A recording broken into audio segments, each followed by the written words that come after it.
It's March 19, Wednesday night, and it's 8:27. Wow, 8:27 p.m. And yeah, I hope everybody's have a good day. Welcome sa ating viewers, Miss AI ba? Miss AI. Hello.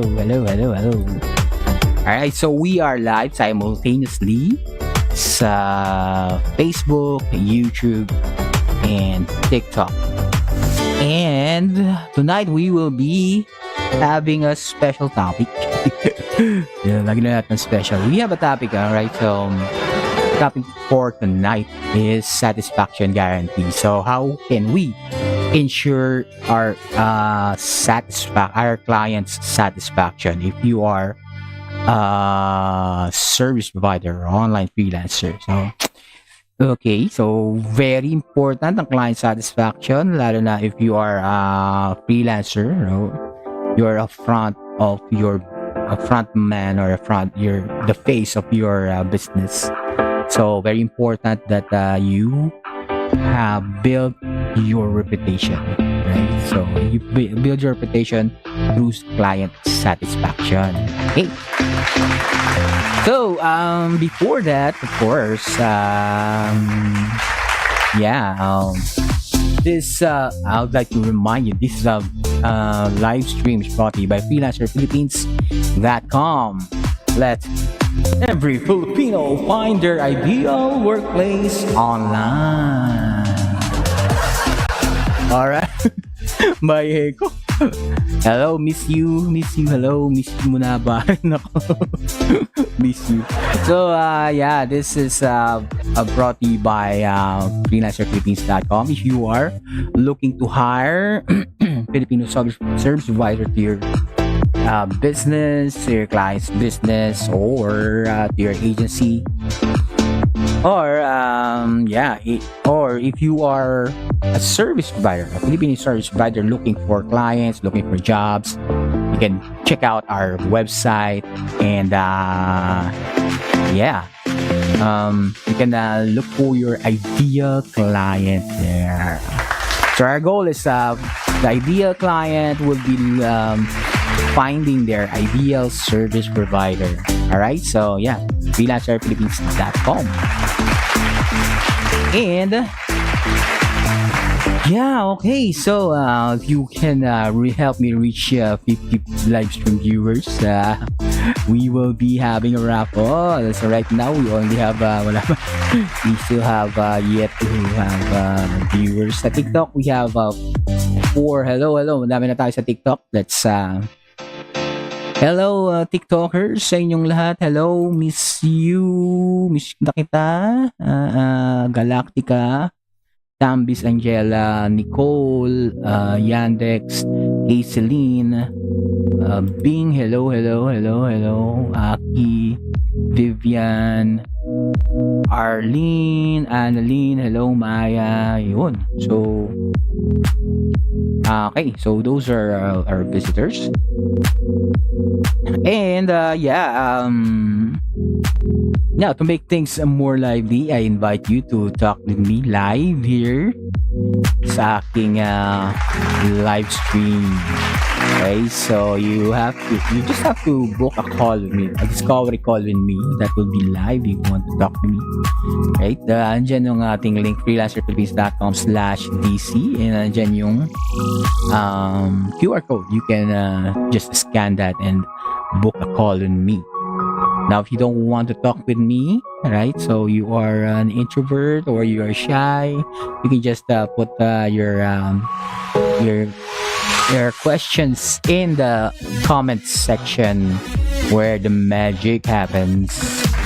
All right, so ayan, okay. All right, hi Kay, Edna, hello, Casey, May, Arm. Yan. And magtag nga tayo ng ating mga friends dito. Right, so Wait lang, check natin ang ating streaming sa Facebook. I think it's good, right? Share ko lang sa ating group para makita nila. And then yan. So, okay, balik tayo sa ating Q. The Q today is satisfaction guarantee. Okay, so as a service provider, an online service provider, freelancer, you should be putting emphasis or importance in your client satisfaction, right? So because it's your reputation, right? Join our live stream, guys. Alright.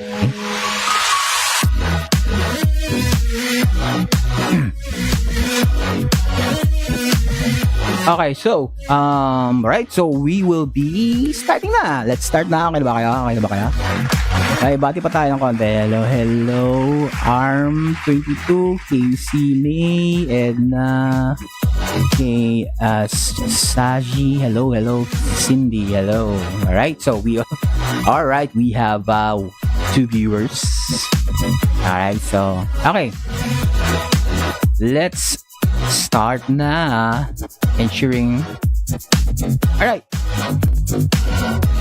Ensuring client satisfaction as a freelance service provider is key in building long-term relationship and securing repeat business. And here are some practical ways to achieve this. Okay, I will be giving some 10 ways to ensure your client's satisfaction, because it is needed if you want to build a long-term relationship and of course recurring and repeating business. So that is what we want, right? So yung paulit-ulit na kubra. So number 1, set clear expectations, right? So very clear dapat ang inyong expectation. Define the scope, deliverables, deadlines, and revision policies before starting. So the scope is yung, of course, yung mga tasks na gagawin mo. Dapat specific yung mga gagawin mo, yung scope. Yung deliverables, ano yung mga i-provide mo sa yung client, yung matatanggap niya. And of course, as alongside with that, may deadlines dapat. Yung time and the date dapat you have clear understanding about the deadlines, and of course the revision policy. So minsan kasi if you don't specify it clearly, nagiging only revision. So hindi na natapos yung project, and most of the time or sometime unluckily the clients will be adding more work, but not stated before sa contract. So you should be very clear, and to be very clear, you should use contracts and written agreements to avoid misunderstanding. So it must be written, so you will have a file that you can go back to and refer to review your expectations. Okay. And okay, number 2, communicate regularly and professionally, right? So keep clients updated on progress through emails, messages, or calls. All right, so depending on your preference, your agreement with your client, whether what platform that you will be using for communication, either emails, messages, or calls. And sometimes clients use Slack or other communications like Telegram, Viber. So depende sa agreement ninyo. and respond promptly to questions and concerns. Okay, so of course, as soon as possible na there are concerns, you should be prompt. That is responding professionally. So be prompt to questions and concerns. Be proactive. Alright, if an issue arises, inform them and suggest solutions. So be proactive. You should be ready always, and you should not be only reactive, right? So you should have a solution to every problem. So when the issue arises, you don't only look at it, you don't only solve it, but you give suggestions, right? So give a solution, especially if you have the expertise and your client does not have. All right, so number 3, deliver high quality work, right? So always meet and exceed the client's expectations. So quality is somewhat let's say subjective, right? So it must be the client's expectation, right? So some clients only want minimalist, some they want extravagant, they want colorful, but as long as you meet or exceed your client's expectation, diba? It's okay yun. And that is considered quality work. That's considered quality work. Right? Pay attention to details and ensure error-free, polished output. Of course, attention to details. You should double check your output, and minimize na yung revisions and complaints ng client. Okay? Stay updated with industry trends and offer the best solution. Of course, being a service provider, being a service-based business, you should be you should stay updated sa mga trends, lalo na ngayon dahil sobrang bilis ng improvement ng ating technology. And since we are in the technology industry, internet age, stay updated because it's very, very fast. Okay, and number 4, meet deadlines or be early. It's better to be early than to be late. But of course, I don't know if Filipino time is still in your blood. But yeah, clients appreciate reliability. Stick to deadlines, and if possible, deliver ahead of time. All right, so if you can deliver ahead of time, you don't want to be already at the nick of time na ang deadline mo is 1 minute away na lang, diba? All right, so I think yeah, it's deadlines are set because there are, especially there are projects that if something is delayed, it will affect the next process, no? So meeting deadlines is very important, lalo na if you are working with a team, right? So if you are working with a team, your manager or your supervisor gives you deadlines, right? Meet it, right? And if delays are unavoidable, inform the client early and suggest alternatives, right? So if you think there will be delays, of course you should be informing them, because again, there are schedules for every process, so they can adjust their schedule on their part. So yeah, meet deadlines. No Filipino time natin. Tanggalin na natin ng Filipino time. Let's hit the deadlines. Alright, be open to feedback and revisions. Alright, so ito yung mga problema ng ibang mga lalo na yung mga creatives dahil ano yan madalas sa creative part nagkakaroon ng mga talo-talo dahil merong bad feedback from the client or hindi mo nakukuha yung kilite kumbaga ng client. So creativity is subjective, so you have to be open for feedback. Accept constructive criticism professionally and make necessarily solution, right? Of course, you should every work you should be subjected to the feedback of your client or your boss. It's their order, right? So you should be satisfying their taste or their preference, right? Clearly define revision limits in your agreement to avoid excessive unpaid work. Again, yung only revise, no? if there may word ba na gano'n, only revision.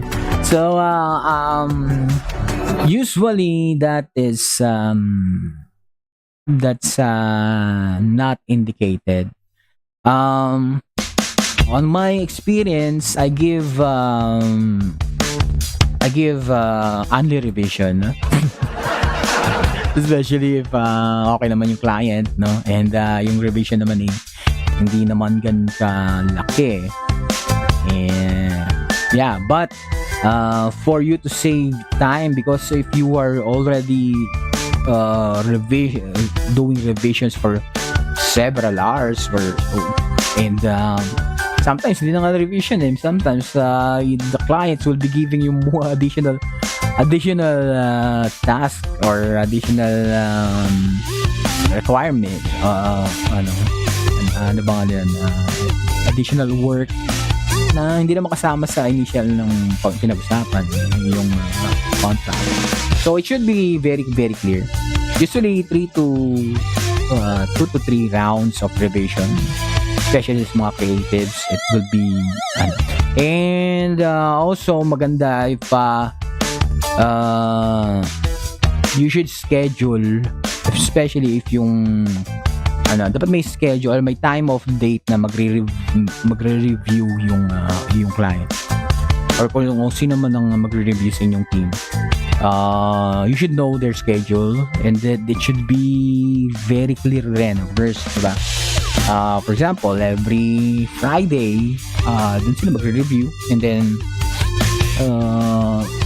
of course, if you know the time that they will be reviewing, you will know after review you will be revising it, no? So for example, Friday nag-review, Saturday ka revision and then submit it. So of course, again, communications, again, clearly define revision limits in your agreement to avoid excessive unpaid work. Okay ba tayo? Alright, so number 6, it's add value beyond the service. Alright, so not only your service but give more value beyond. So offer suggestions and insights that could benefit the client's business. So if you have suggestions or improvements sa inyong, for example, sa system nyo or sa inyong process, if you can give suggestions and insights, no, para mapadali yung part niya or mapadali rin yung part mo, it's don't be afraid or don't be shy to give that value, give that insights and suggestions. It's only a suggestion, so whether they accept it or not, it's okay. At least you gave a suggestion, right? Or recommendations, provide helpful resources, recommendations related to the project, right? So much better if you have resources nga, and tools or recommendations project. Okay, so sometimes it will be this suggestions, sometimes it will be um, more beneficial to you or making your job easier because of your suggestion. Yeah, don't be shy, right? And number 7, ang ingay ng aking aso. Pasensya na kayo. Alright, so maintain a positive and friendly attitude. Of course, this I think this is good for any what you call that any aspect of life, right? So a good attitude makes working with you enjoyable. Alright, so a good attitude, don't be so don't complain too much, or looking at the negative, right? Yung mga words natin, words of power. So keep it positive and friendly, especially when you're talking to your client and you want to build rapport and long-term relationship. Show appreciation for your client's business and respect their time, right? Appreciate them. Sometimes you can give some greetings or gifts, and yun. Business, I respect their time, of course. Sometimes they will be having day offs or vacation, or of course yung time of work rin, so should be aware of that. Okay, number 8, follow up after completion. All right, so once you have completed, that's not the end. Actually, it's actually the beginning of another project. Check in with your client to ensure they're satisfied. Yeah, they call this after service, after service. After your delivery, you still have some. You just check lang if everything's okay, are they satisfied, or if there are improvements. Right? Ask for feedback and testimonials to improve your showcase, right? So ask for feedback, very important. As I have said earlier, yung client's feedback is already your asset, especially when you are starting.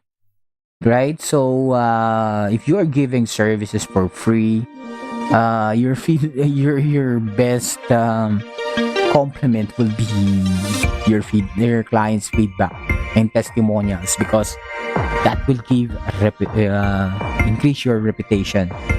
So yeah, increase your credibility. So yeah, and of course, even if you have already a paying client, you can also ask for feedback and testimonials.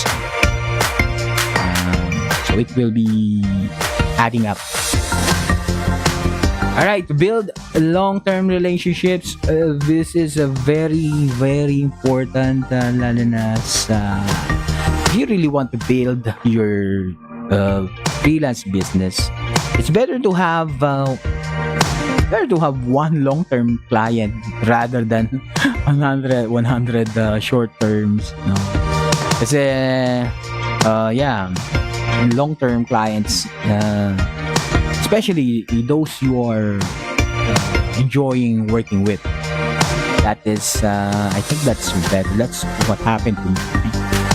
Offer loyalty discounts, special offers, or priority service to repeat clients. Yeah? So these are strategies to keep them availing your service again and again, right? So repeat clients and build long-term relationship. Stay connected through social media or newsletters. So social media, of course, there's a lot of social media, especially LinkedIn.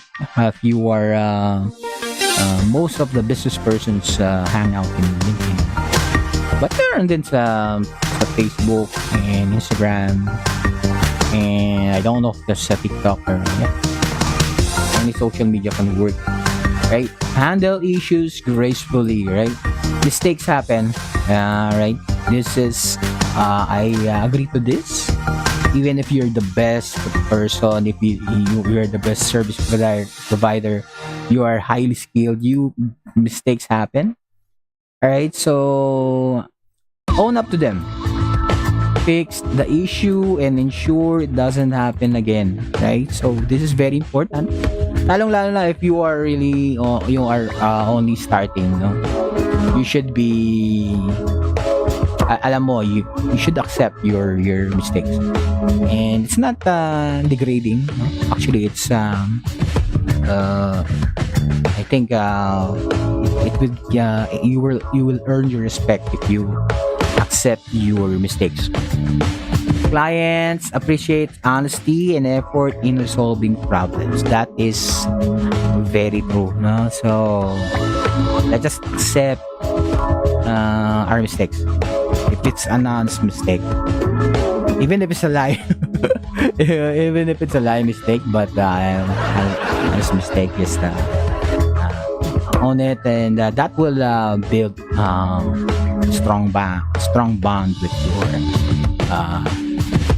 your clients. Alright, so that bilis lang, no? That's those are 10 tips that can help you build long-term relationships. Ensure client satisfaction. Okay, so of course, client satisfaction is very important, especially if you're a service provider and you are the face of your service or your business, and you are actually using your skills to render service. Okay, so let's run through, set clear expectations, communicate regularly and professionally, deliver high quality. Again, high quality depende sa yung client kung anong hinahanap niya. You should be exceeding it. You should meet or exceed. So subjective yan. That is if your clients accept it, that is high quality. So meet deadlines or be early. Huwag mo nang isagad hanggang deadline. And be open to feedback and revisions. Don't be so balat sibuyas. Set feedback. So of course, in revisions, you should be limiting those revisions. Add value beyond the service, no? Not just completing the service, but also giving suggestions and insights. Right? Maintain positive and friendly attitude. Right? So make things make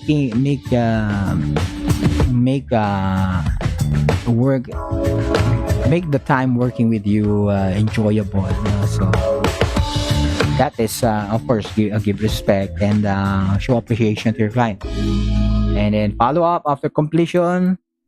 Make sure your work is clear and then accepted by your client. Right? Build long-term relationships, not just many clients, but long-term. Even if you have one long-term, that's it's good. But of course, the more the merrier. Right? So, and the last is handle issues gracefully. Accept our mistakes. Right? So that is a quick. Those are the tips in ensuring client satisfaction, no? As online freelancer, as a service provider, right? So let's build long-term. Let's build long-term relationships. Not just giving service, but actually building relationships. So satisfaction must be guaranteed.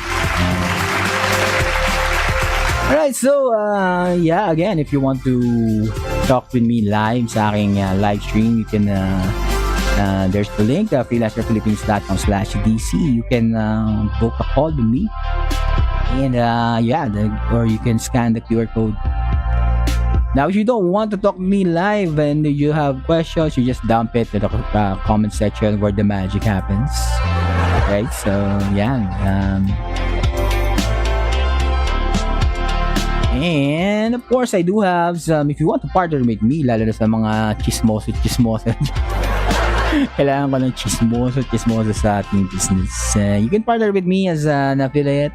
You can register as an affiliate sa aking website, and you have 20% commissions on all purchases in our shop.